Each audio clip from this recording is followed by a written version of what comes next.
국가정보원이 오늘 오후 국회 정보위원회 보고에서 북한이 러시아에 자주포와 방사포 등을 추가로 수출한 사실들을 확인했다고 밝혔습니다.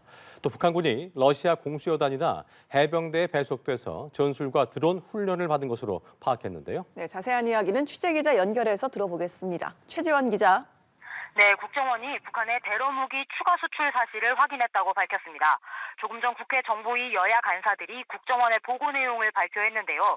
국정원은 정보위에 북한이 러시아에 170mm 자주포와 240mm 방사포 등을 추가로 수출한 사실을 확인했다고 밝혔습니다.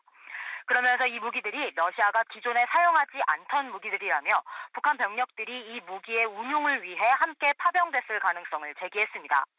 이외에도 북러 간 군사 밀착이 더욱 짙어지는 정황을 확인했는데요. 국정원은 파병된 북한 병력들이 10월 하순경에 현지 적응 훈련을 마치고 쿠르스크에 이동 배치됐다고 했습니다. 그러면서 이들이 러시아 공수여단이나 해병대에 배속돼 전술과 드론 대응 훈련을 받고 있다고 했습니다. 북한군이 실제 우크라이나 전장에 투입되면서 현대전 전술을 함께 익혀가고 있다는 점을 확인했다는 겁니다. 다만 일부 언론에서 나왔던 북한군 포로나 투항에 대해서는 정확한 정보를 파악하고 있다고 했습니다. 네, 최선희 북한 외무상의 방러 등 최근 북러 간의 밀착 동향과 함께 미국의 에이테크임스 지원 논란 등에 대한 평가가 있었다고요? 네, 그렇습니다. 지난 4일 최 외무상과 푸틴 러시아 대통령의 면담에 대해 국정원은 상당히 긴밀한 내용에 대해 협의가 있었을 것이라고 판단했습니다. 면담이 불투명했다가 극적으로 성사되기도 했고 휴일에 만난 만큼 단순 의전보다는 파병 등 관련해서 중요한 이야기가 오갔을 가능성이 있다는 겁니다.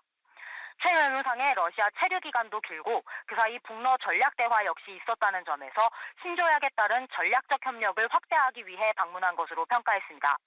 또한 푸틴 대통령과의 면담 결과를 바탕으로 김정은 북한 국무위원장이 러시아를 방문할 수 있다는 관측도 조심스레 제기했습니다. 최근 미국의 전술지대지 미사일 에이테크임스 지원에 대해서는 미국 내에서 뜨거운 논쟁이 벌어지고 있다며 정무적 판단이 개입됐을 수 있다는 점을 짚었습니다.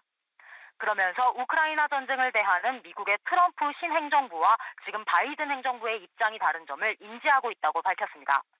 지금까지 보도국에서 전해드렸습니다.